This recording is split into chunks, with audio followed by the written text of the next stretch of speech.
we need to bring back God into society.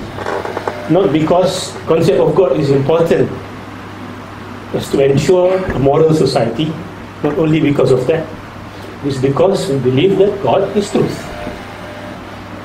I heard some people speak about God as if God is a utility, as if God is a tool.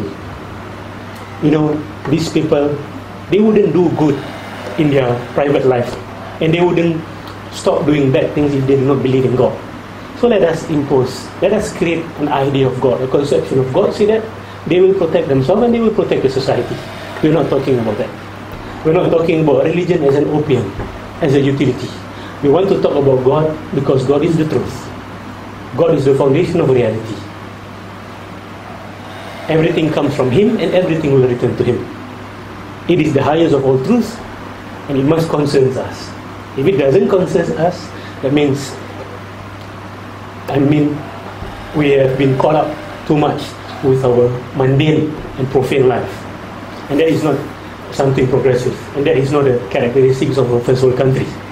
A first world country are those people who are free to engage in discussions of ideas, no matter how difficult it is, no matter how prickly it is. Okay? Now, let us define what God is. Speak about God, Fitrah and Freedom. I do not want to speak lengthily about the definition in the perspective of this scholar and that scholar. This is from my learning. I've accumulated my understanding from various scholars, various institutions. Let me put it very simply. When we speak about God, we are speaking about that self-conscious or self-aware force behind everything. Okay? Do we agree in that definition? Of course not 100%, but I believe you can accept that. When we speak about God, we are speaking about this conscious force, this force that is self-aware. Now, that word self-aware, self-conscious is very, very important, because we hear people speaking about the force. We hear people speak about nature. We hear people speak about Mother Nature. But I realize that one thing is missing from these definitions or from these words. Does this force know about itself? Does it have ma'rifah of itself? In Islam, we say that Allah subhanahu wa ta'ala arifun bi nafsihi. He knows Himself first. When we speak about force, we can say there's a force behind everything. But does this force aware about Himself? About its own existence, like a computer? Computer has intelligence, but does the computer aware about its own existence? Knows about its name, its origin, where it will go to, what will happen to it, and what is its purpose? Does the computer know all that?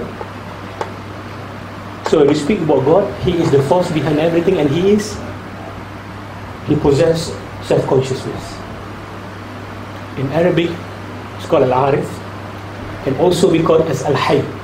Allahu Al-Hayy. He who possesses consciousness. Not only He who is alive, He who is conscious of Himself.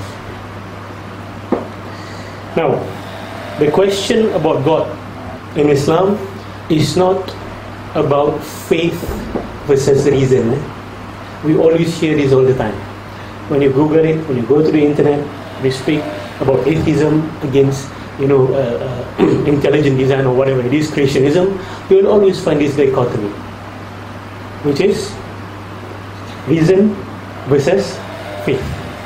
Religious people, where are we? We are in the faith side, right? So it is by faith. Whereas scientists, atheists, they are the corner of reason. Let us throw this dichotomy away. We do not believe in this nonsense. We believe whether you believe or you do not believe in God. It is a question of knowledge and ignorance. That's all. So we have to switch the paradigm.